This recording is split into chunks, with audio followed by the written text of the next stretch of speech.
Halo pemirsa, kembali lagi di One News Sore Akhir Pekan. Hari ini, One News Sore Akhir Pekan akan merangkum informasi mengenai media India Today melaporkan bahwa India dan Indonesia kini berada di tahap akhir pembahasan kontrak pembelian rudal jelajah supersonik BrahMos. Kesepakatan bernilai ratusan juta dolar itu disebut hanya menunggu persetujuan dari Rusia sebelum difinalisasi. Berita selanjutnya, Gubernur DKI Jakarta Pramono Anung mendatangi SMA Negeri 72 Jakarta usai terjadi ledakan yang menggemparkan saat sholat Jumat berlangsung. Dengan wajah serius, Pramono mengaku tidak habis pikir peristiwa itu terjadi di tempat ibadah. Pemirsa, inilah One News Sore Akhir Pekan selengkapnya.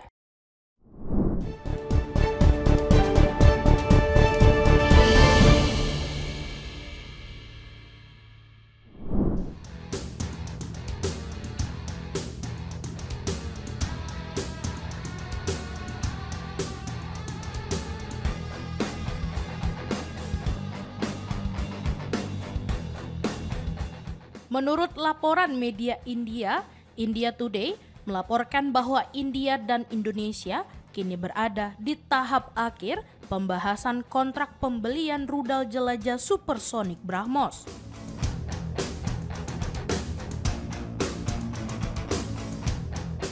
Kesepakatan bernilai ratusan juta dolar itu disebut hanya menunggu persetujuan dari Rusia sebelum difinalisasi.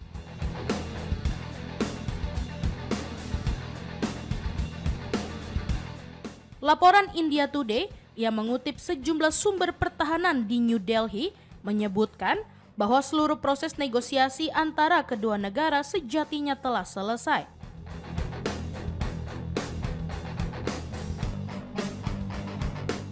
Penandatanganan kontrak hanya akan dilakukan setelah Rusia memberikan izin resmi, mengingat teknologi BrahMos merupakan hasil pengembangan bersama antara India dan Moskow.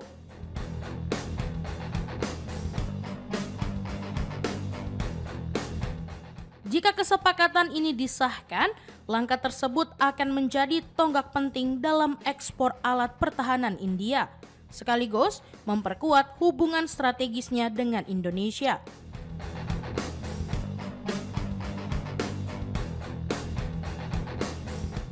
Rencana pembelian BrahMos oleh Jakarta sejalan dengan agenda modernisasi sistem pertahanan nasional dan peningkatan kerjasama keamanan kawasan.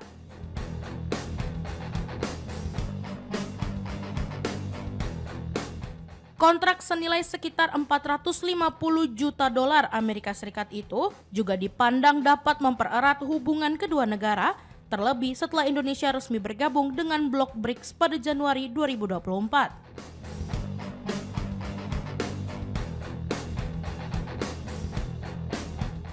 BrahMos sendiri dikembangkan bersama oleh Organisasi Penelitian dan Pengembangan Pertahanan India dan perusahaan Rusia Mashinostroyenia.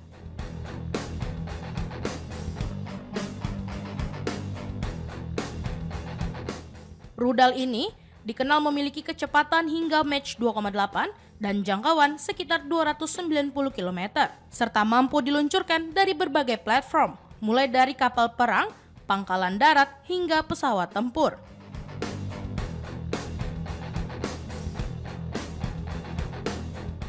India sebelumnya juga berhasil mengekspor sistem yang sama ke Filipina melalui kesepakatan senilai 375 juta dolar Amerika Serikat pada 2023.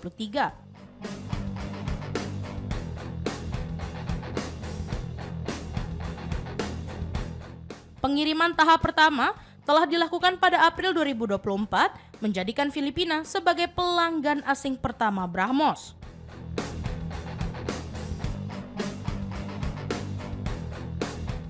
Beberapa negara lain termasuk Vietnam, Uni Emirat Arab, dan Malaysia juga dikabarkan tengah menjajaki pembelian sistem rudal tersebut.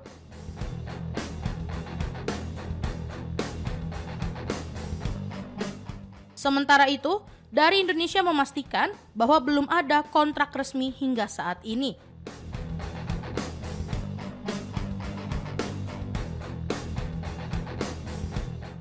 Pada pekan lalu, Wakil Menteri Pertahanan Doni Hermawanto Fanto menegaskan bahwa pembelian rudal BrahMos masih sebatas pembahasan.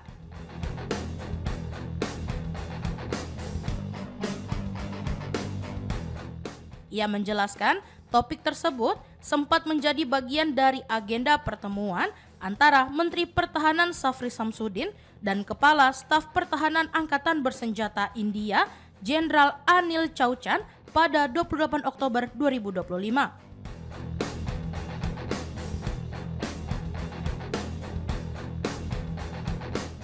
Dalam pertemuan itu, Jenderal Chauchan dikabarkan memaparkan kemampuan operasional BrahMos, termasuk penggunaannya dalam misi serangan darat ke laut, laut ke darat, maupun udara ke darat.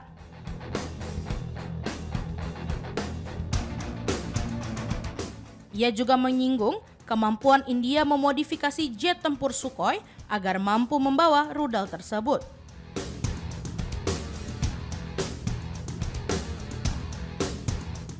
Doni menambahkan, India sempat menawarkan modifikasi serupa untuk pesawat Sukhoi milik Indonesia, tetapi hal itu belum dapat direalisasikan lantaran belum ada kontrak pembelian.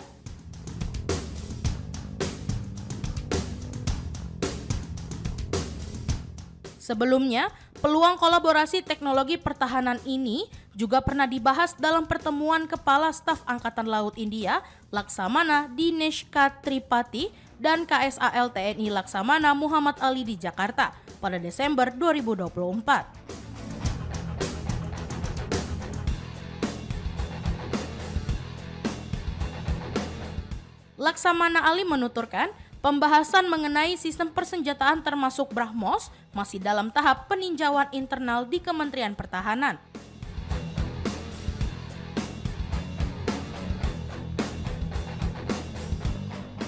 Ia menegaskan bahwa keputusan akhir tetap berada di tangan Menteri Pertahanan Republik Indonesia sesuai kewenangan pengadaan alutsista nasional.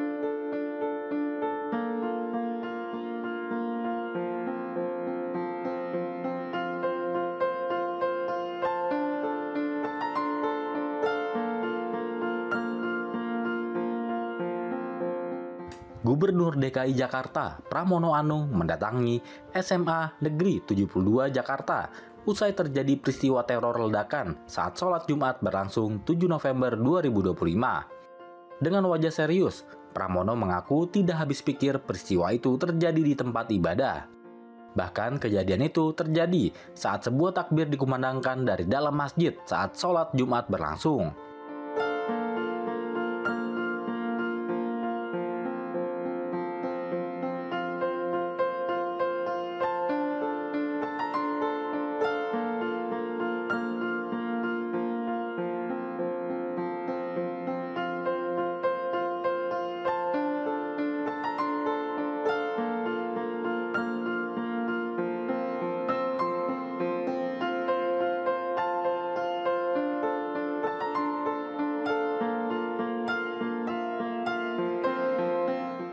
Setelah meninjau kondisi sekolah dan berbicara dengan pihak terkait, Pramono langsung menuju Rumah Sakit Islam Cempaka Putih.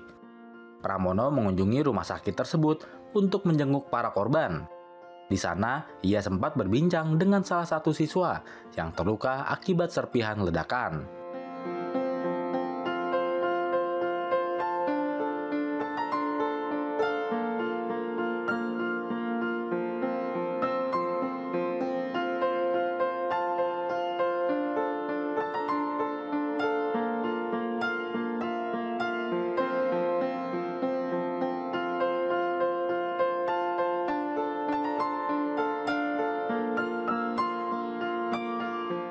Usai menjenguk, Pramono menyampaikan duka cita atas kejadian ledakan yang menyebabkan terjadinya korban luka-luka.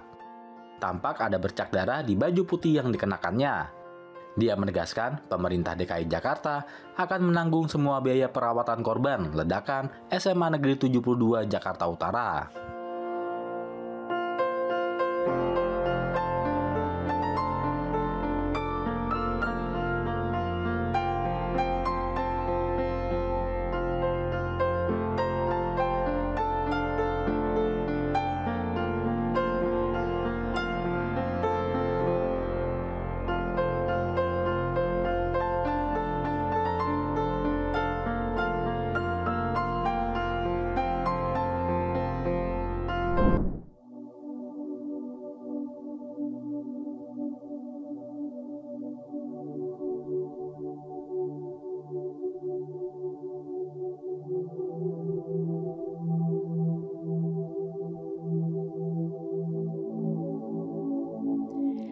Ledakan di SMA Negeri 72 Kelapa Gading, Jakarta Timur, Jumat 7 November masih menyisakan duka dan tanda tanya besar.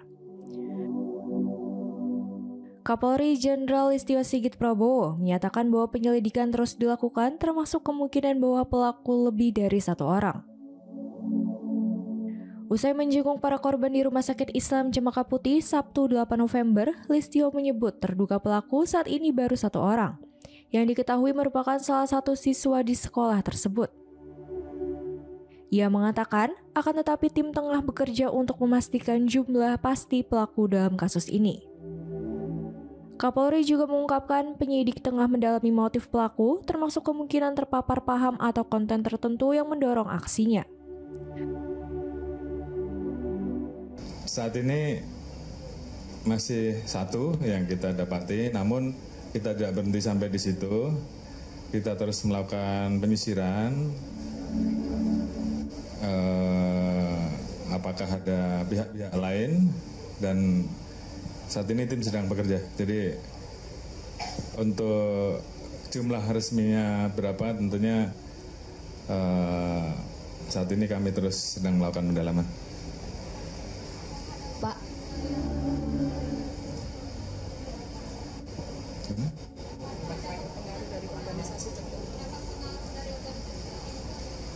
Ya tentunya itu juga menjadi bagian yang kita dalami. Apakah dia ikut paham tertentu, apakah terpapar oleh suatu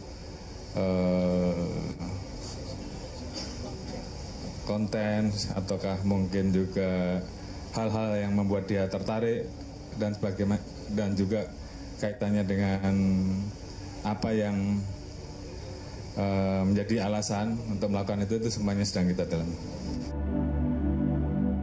Ledakan yang terjadi di area sekolah pada Jumat siang itu menyebabkan 96 orang luka-luka.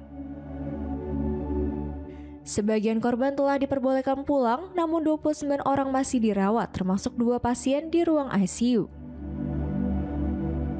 Sebanyak 14 korban dirawat di Rumah Sakit Islam Cempaka Putih, 14 orang di Rumah Sakit Yarsi, dan 1 orang di Rumah Sakit Pertamina. Untuk mendukung pemulihan para siswa, Polri bersama sejumlah pihak membentuk pusat pemulihan trauma yang melibatkan KPAI, dokter, dan psikolog. Penyelidikan masih berlangsung dan fokusnya menelusuri sumber ledakan, jaringan, dan motif di balik insiden ini. Sementara para korban dan keluarga berjuang memulihkan diri dari trauma peristiwa kelam tersebut.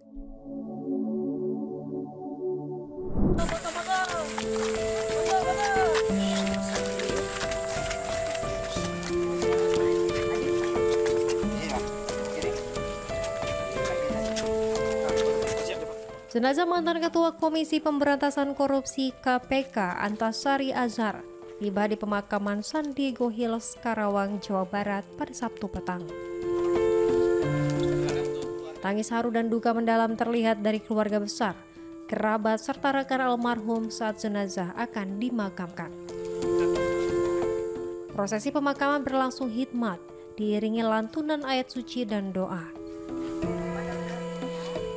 Istri, anak-anak, serta keluarga almarhum melakukan tabur bunga sebagai penghormatan terakhir. Di mata keluarga, Antasari Azhar dikenal sebagai sosok yang tegas dan menjadi panutan.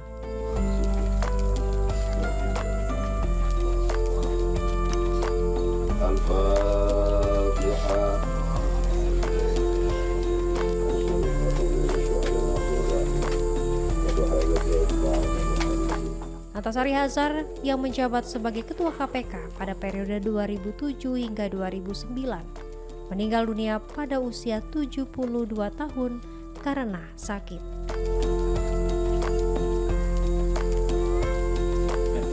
Beliau ini sebetulnya sudah lama penyakit biasa lah orang tua.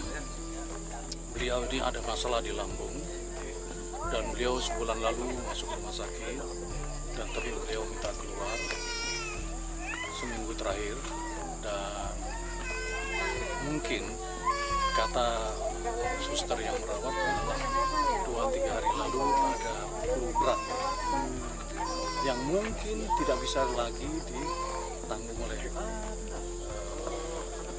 fisiknya ya, karena mungkin udah komorbid. Jadi kita maklum situasi sekarang. Tapi indikasi beliau sudah susah makan, sudah nggak mau makan, mungkin itu adalah bagian daripada proses. Kami rela dan itulah proses. Dan beliau sudah menyumbang semua bagi negara ini maupun bangsa ini maupun kepada keluarga besarnya. Terima kasih. Terima kasih. Dari total kan cukup baik 15 bersaudara ya Pak ya. Mungkin yang paling dikenang Pak kebersamaan sejak kecil seperti apa Pak? Sampai hingga akhirnya saat ini tetap. Oh ya, beliau tuh orangnya tegas di mata orang lain. Tapi kalau kita tahu dia adalah suka jahil kepada semua adik-adiknya. Kalau dulu beliau masih aktif, beliau masih kuat. Setiap ada acara keluarga, beliaulah yang mengambil inisiatif untuk memimpin adik-adiknya. Itulah sosok beliau, termasuk anak yang paling tua pun mengakui itu. Jadi panutan kita, ketegasan beliau. Kita tidak bisa menyentuh beliau selama dia menjabat sebagai ketua KPK.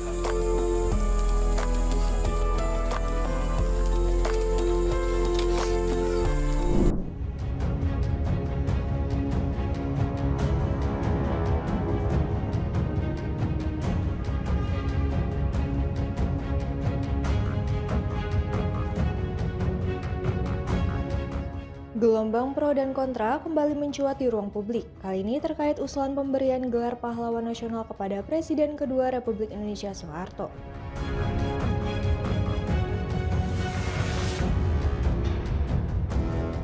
Menteri Sekretaris Negara Prasetyo Hadi menanggapi langsung polemik tersebut.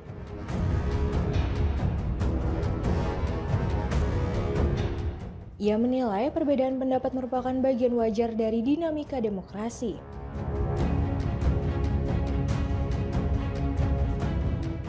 Meski memahami adanya penolakan, Pres mengatakan publik untuk melihat sisi positif dari setiap tokoh, terutama pemimpin terdahulu yang memiliki jasa bagi bangsa.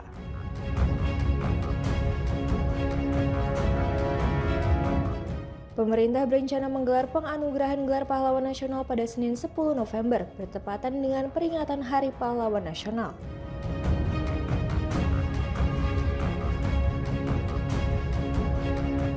Namun hingga kini, Pres mengaku belum mengetahui pasti berapa tokoh yang akan menerima gelar tersebut.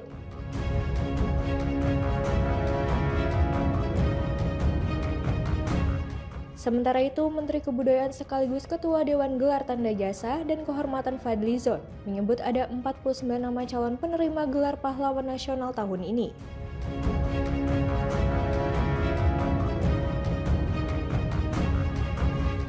Fadlizon menjelaskan di Istana Kepresidenan bahwa Kemensos mengusulkan 40 nama calon pahlawan nasional tahun ini, ditambah 9 nama yang merupakan carry over dari tahun sebelumnya sehingga totalnya berjumlah 49 nama.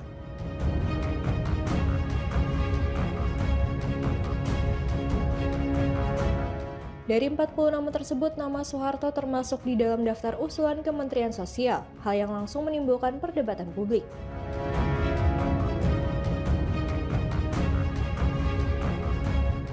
Kontroversi muncul karena Soeharto dianggap mempunyai sejarah panjang penyalahgunaan kekuasaan di era Orde Baru.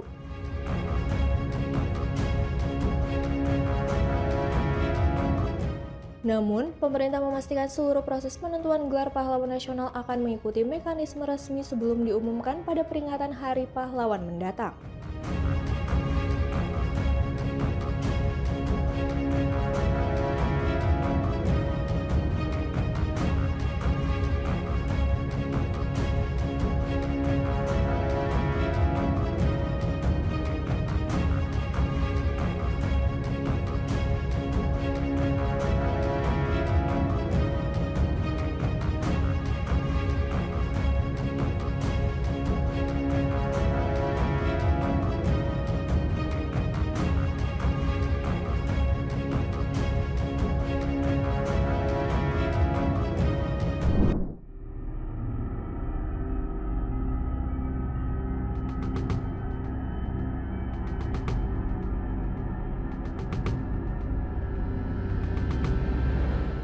Komisi Pemberantasan Korupsi KPK resmi menetapkan Bupati Ponorogo, Sugiri Sancoko, sebagai tersangka dalam 3 klaster tindak pidana korupsi. KPK pada Minggu 9 November dini hari menguraikan 3 tindak pidana korupsi yang menjerat Sugiri dan sejumlah pihak lainnya. Klaster pertama berkaitan dengan suap pengurusan jabatan Direktur RSUD Harjono Ponorogo. Pada awal 2025, Direktur RSUD Yunus Mahatma atau YUM mendapat informasi akan diganti oleh Bupati Sugiri. Untuk mempertahankan jabatannya, Yunus berkoordinasi dengan Sekda Ponorogo, Agus Pramono atau ASP, dan menyiapkan sejumlah uang. Uang tersebut diserahkan oleh Yunus secara bertahap mulai dari Februari 2025 senilai 400 juta rupiah kepada Sugiri. Lalu April hingga Agustus 2025 tambahan 325 juta rupiah kepada Sekda Ponorogo dan November 2025 sebanyak 500 juta rupiah ke Sugiri melalui kerabatnya Ninik atau NNK. Total dugaan suap jabatan tersebut mencapai 1,25 miliar rupiah. Klaster kedua terkait suap proyek pekerjaan RSUD Harjono Ponorogo tahun 2024 senilai 14 miliar rupiah.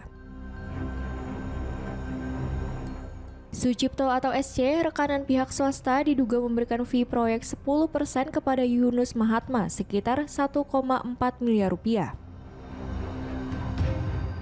Yunus kemudian menyerahkan uang tersebut kepada Sugiri melalui ajudan pribadinya Singgi atau SGH dan adik kandung Bupati Eli Widodo atau ELW. Klaster ketiga menyangkut penerimaan gratifikasi selama periode 2023 hingga 2025. Sugiri diduga menerima total 300 juta rupiah. Terdiri atas 225 juta rupiah dari Yunus Mahatma alias Direktur RSUD dan 75 juta rupiah dari Eko atau Eka pihak swasta lain pada Oktober 2025. Pada bulan Februari 2025 dilakukan penyerahan uang pertama dari YUM kepada SUG melalui ajudannya sejumlah 400 juta rupiah. Kemudian pada periode April sampai dengan Agustus 2025, YUM juga melakukan penyerahan uang kepada AGP senilai 325 juta. Selanjutnya pada November 2025, YUM kembali menyerahkan uang senilai 500 juta melalui saudara NNK selaku kerabat SUG. Nah, yang terakhir inilah yang kemudian kita tangkap ya. Jadi saat proses penyerahannya yang 500 juta pada awal November atau beberapa hari yang lalu, itu yang kita lakukan penangkapan. Sehingga total uang yang telah diberikan YUM dalam 3 kali penyerahan uang tersebut mencapai 1,25 miliar dengan rincian untuk SUG sebesar 900 juta dan AGP sebesar 325 juta rupiah. Dalam proses penyerahan uang ketiga pada hari Jumat yang baru lalu ya, tanggal 7 November 2025, tim KPK kemudian melakukan kegiatan tangkap tangan. Tim mengamankan sejumlah 13 orang, yaitu Saudara SUG selaku Bupati Ponorogo periode 2021-2025 dan periode 2025-2030. Artinya yang bersangkutan ini jabatan kedua ya. Kemudian Saudara AGP selaku Sekretaris Daerah Kabupaten Ponorogo yang telah menjabat sejak tahun 2012 hingga sekarang. Bayangkan 2012 sampai sekarang berarti sudah hampir 13 tahun. Dengan 3 klaster korupsi yang terungkap, KPK menegaskan akan menelusuri arus uang dan keterlibatan pihak lain, termasuk dugaan penerimaan melalui keluarga dan staf dekat Bupati.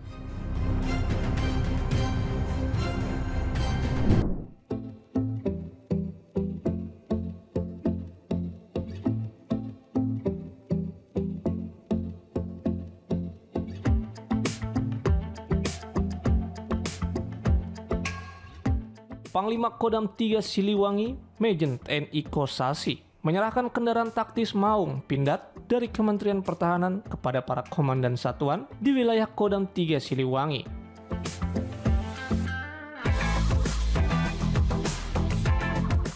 Penyerahan sebanyak 27 unit kendaraan taktis Maung 4x4 ini bertujuan meningkatkan kesiapan dan efektivitas satuan dalam menjalankan tugas di lapangan.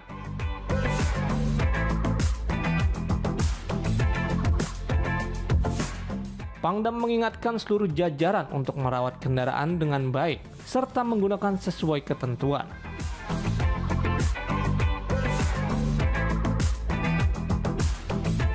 Selain itu, Pangdam juga menegaskan pentingnya tertib berlalu lintas dan kedisiplinan dalam berkendara bagi seluruh prajurit.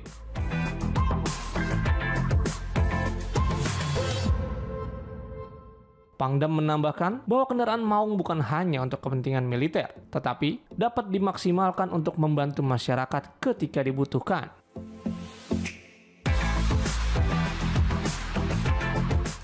Ini saya serahkan kendaraan 4x4 Maung dari satuan atas untuk mengoptimalkan kegiatan satuan kalian. Cara dirawat kendaraan ini dengan baik. Biasanya kita itu kelemahan kita itu di perawatan, yang mau pakai tapi tidak mau rawat. Yang kedua, tertib berlalu lintas, jangan ugal-ugalan pada dasar yang menerima kendaraan, ya, tolong disiplin berkendaraan, jangan merokok sambil mobil, ya. Ini sering terjadi kecelakaan karena kita lengah, sehingga mengakibatkan diri kita sendiri maupun orang lain terimbas akibat kelalaian kita. Ini, ya, dikasih mobil bukan buat rebut-rebutan, bukan untuk ugal-ugalan. Untuk prajurit sering saya lihat setiap di jalan sambil mobil, sambil ngerokok kayak angkot gitu kan, tangannya dikeluarin. Saya tidak mau melihat jajaran Kodam 3 Siliwangi ataupun Garnisun 2. Ini udara nggak ada, di dalam semua. Ini ada bisnis tadi. Jajaran Kodam 3 maupun wilayah Garnisun 3 berkendaraan ugal-ugalan. Ya, Jakarta juga kemarin saya kasih tahu kalau ada jajaran udara, laut yang berkendara tidak tertib, yang berkendara kemudian ugal-ugalan, saya suruh dulu. Ya, kita malu. Ya, ini kan uang membeli kendaraan ini menggunakan uang rakyat. Gunakanlah kendaraan ini sebaik-baiknya. Bagi yang kotor, gunakan sebagai sarana komunikasi. Ya, apabila memang rakyat membutuhkan, dia berhak membawa. Ya, barangkali ada yang mau melahirkan, ada yang sakit, harus dibawa ke rumah sakit, gunakan mobil ini. Ya. nggak usah, oh ini mobil dan Ranil, mobil Danyon. Kalau memang saat itu dibutuhkan oleh masyarakat, pakai, ya persilahkan gunakan. Jadi gunakanlah sebagai sarana komunikasi dengan masyarakat. Sekali lagi, tolong dirawat, dijaga, jangan ugal-ugalan, manfaatkan dengan sebaik-baiknya sehingga kendaraan ini benar-benar bermanfaat buat kita sendiri, bermanfaat buat satuan, bermanfaat juga buat masyarakat. Saya kira itu dari saya. Atas perhatian saya ucapkan terima kasih. Perhatian selesai.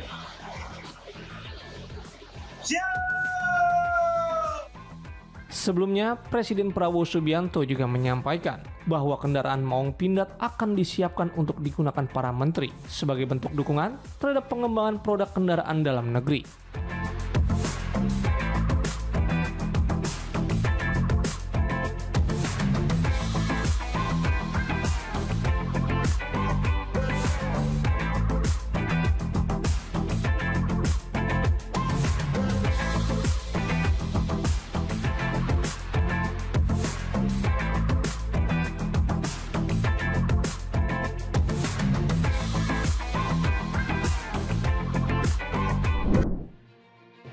Demikian informasi yang dapat kami sampaikan pemirsa. Terima kasih telah bergabung bersama kami. Sampai jumpa di One News Sore akhir pekan berikutnya setiap pukul 7 malam hanya di kanal YouTube TV One Newscom.